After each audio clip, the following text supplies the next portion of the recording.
Interesting ఫ్యాక్టరే. Right. ఇక Chintamaneni Prabhakar Denduluru Telugu Desam party MLA, అంటే గతంలో చాలా వివాదాలు ఉన్నాయి చింతమనేని ప్రభాకర్ మీద. గతంలో అంటే 2014 to 2019 మధ్య కాలంలో చింతమనేని ప్రభాకర్ మీద చాలా కంప్లైంట్స్ చంద్రబాబు నాయుడు గారికి. అప్పట్లో ఎంఆర్ఓ వనజాక్షి ఇసుక వివాదంలో జుట్టు పట్టుకుని కొట్టారు అని చెప్పేసి ఎంత రచ్చయిందో మీకు తెలుసు కదా. సో అంటే ఒకనొక సందర్భంలో చింతమనేని ప్రభాకర్ పవన్ కళ్యాణ్ని ఉద్దేశించి కూడా మాట్లాడారు.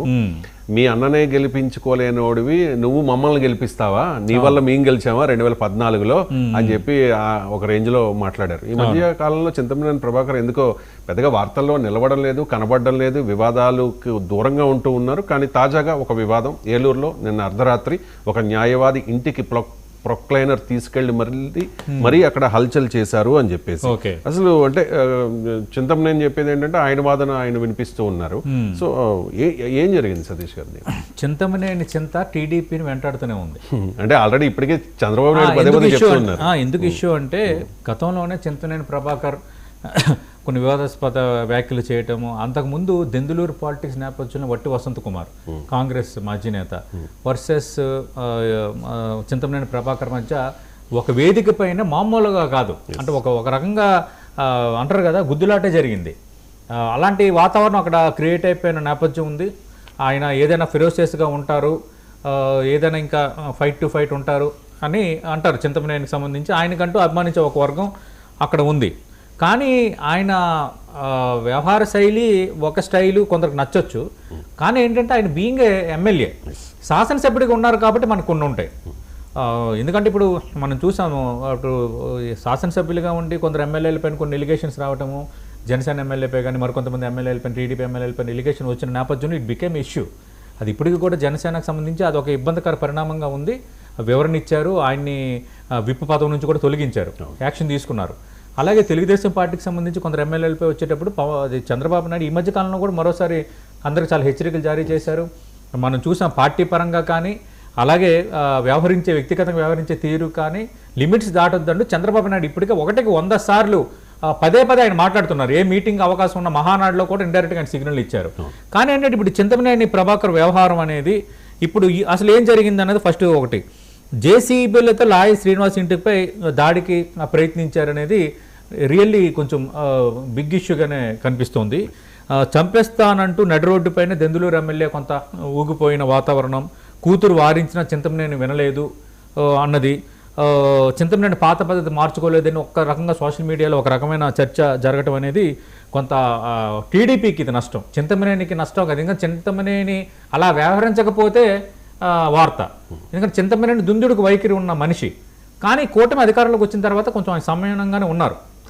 అంటే చంద్రబాబు నాయుడు వాళ్ళ భయమో లేదంటే చంద్రబాబు నాయుడు అందరు ఎమ్మెల్యేలకు ఎవరైతే కొంచెం తేడాగా వ్యవహరిస్తున్న వాళ్ళకు ఎందుకు మంత్రి రాంప్రసాద్ రెడ్డి, రవాణా మంత్రి రాంప్రసాద్ రెడ్డి వాళ్ళు మిస్సెస్సే ఒక ఎస్ఐ విషయంలో వ్యవహరించిన తీరుకే చంద్రబాబు నాయుడు క్లాస్ తీసుకున్నారు. ఇలాంటి విషయంలో చంద్రబాబు నాయుడు కొంత రైట్, చంద్రబాబు నాయుడు ఇలాంటి విషయంలో కొంత మనం ఐడియల్గా ఉంటారు. అంటే ఆయన రాజకీయం ఆయన ఆలోచనలు ఏమైనా కొన్ని విషయాలు ఇలాంటి విషయంలో ఐడియల్గా ఉంటారు, వెంటనే రెస్పాండ్ అవుతారు, మంత్రి అయినా ఎమ్మెల్యే అయినా వివరణ అడుగుతారు, క్లాస్ పీకుతారు, ఇది ఉంది. ఇలాంటి పరిస్థితుల్లో ఈ మధ్యనే అందరికీ క్లాస్ పీకి సరిగ్గా ఉండకపోతే బాగోదన్న నేపథ్యంలో చింతమనేని ప్రభాకర్ ఇప్పుడు ఇలా వ్యవహరించిన తీరు అనేది తెలుగుదేశం పార్టీకి కొంత ఇబ్బందికర పరిణామమే. ఇది విపక్షాలు ఊరుకుంటాయి, దాన్ని ఖచ్చితంగా అస్త్రం చేసుకుంటాయి చింతమనేని ప్రభాకర్ దుందుడుక వైఖరి. ఎందుకంటే ఇది కొత్త కాదు, గతంలో ఆయన వనజాక్షి ఎంఆర్ఓ వనజాక్షికి సంబంధించి ఆ ఎపిసోడ్ అనేది చాలా బిగ్ ఇష్యూ అయిపోయింది, డ్యామేజ్ అయింది, తెలుగుదేశం పార్టీకి కూడా డ్యామేజ్ అయింది. నాకు బాగా గుర్తు, కొందరు ఎమ్మెల్యేలు, నేను పేర్లు చెప్పను, విజయవాడకు సంబంధించిన తెలుగుదేశం పార్టీ ఎమ్మెల్యే, నాకు సంగీత ఎమ్మెల్యే, వీళ్ళందరూ చాలా అది ప్యాచప్ చేయడానికి కింద మీద పడ్డారు. అంటే డ్యామేజ్ అయింది, ఆ డ్యామేజ్ కంట్రోల్ చేయడానికి కింద మీద పడ్డారు. బట్ అది వైసీపీకి చాలా బిగ్ అడ్వాంటేజ్ పాయింట్ అప్పుడు అయ్యింది. ఇవన్నీ మనకి పరిణామాలు ఆల్రెడీ ఉన్నాయి. అలాగే నాకు తెలిసి దళితులని కులం పేరుతో దూషించారని ఇష్యూ ఒకటి పెద్దది, వీడియో కూడా బయటకు వచ్చింది, అది కూడా వచ్చింది, అదొకటి అయిపోయింది. ఇప్పుడు సరే మీకు ఒకటి గుర్తు చేస్తాను, 2019 ఎన్నికల సందర్భంగా అది ఏలూరు ప్రాంతంలో పవన్ కళ్యాణ్ ఒక సభ పెట్టుకుంటే అక్కడ నైట్ స్టే చేస్తే అక్కడ చింతమనేని ప్రభాకర్ మనుషులు వచ్చి గలాట చేశారనేది పెద్ద ఎత్తున వార్త.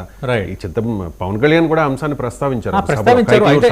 ఓకే సరే, పవన్ కళ్యాణ్ పైన కూడా చింతమనేని ప్రభాకర్ మాట్లాడారు. కానీ అది రాజకీయంగానే చూడాలి. చింతమనేని ప్రభాకర్ పవన్ కళ్యాణ్ పై మాట్లాడుతున్నారు. పవన్ కళ్యాణ్ 2019లో ఇండివిజువల్గా పోటీ చేసినప్పుడు టీడీపీని తూర్పారు పెట్టారు. అవి రాజకీయంగా చూడాలి. కానీ ఇక్కడ వ్యవహార శైలి ఒక ఎమ్మెల్యేగా ఉండి మూగిపోవటం, జేసీబీలతో అటాక్ ట్రై చేయటం, సరే నీకు లాయర్ శ్రీనివాస్ పై అభ్యంతరం ఉండొచ్చు, లాయర్ శ్రీనివాస్ కరెక్టా, చింతమనేని ప్రభాకర్ కరెక్టా, మన సర్టిఫికేట్ ఇవ్వలేము, అక్కడ ఏం జరిగిందో మన ఎవరికి తెలియదు, ఆయన వైపు తప్పిదో ఉండొచ్చు, ఏదంటే మీరు లీగల్గా ఫైట్ చేయొచ్చు, లీగల్గా పోరాటం చేయొచ్చు. బియ్యంగా ఎమ్మెల్యే అయి ఉండి మీరు కూడా కొంత లా అండ్ ఆర్డర్ని చేతిలో తీసుకున్నట్టుగా దానికి విఘాతం కలిగి రియల్లీ అది కొంత తెలుగుదేశం పార్టీకి ఇబ్బందికర పరిణామం. మరి చింతమనేని ఏం వివరణ ఇస్తారు? చంద్రబాబు నాయుడు ఇప్పటికే మరి దీని మీద రెస్పాండ్ అవ్వలేదు అని అంటున్నారు. ఎలా రెస్పాండ్ అవుతారు అనేది వేచి చూడాలి. రైట్. ఇక జ్ఞానేశ్వరి 2 ఏళ్ల పాప ఈ నెల 6న తప్పిపోయింది.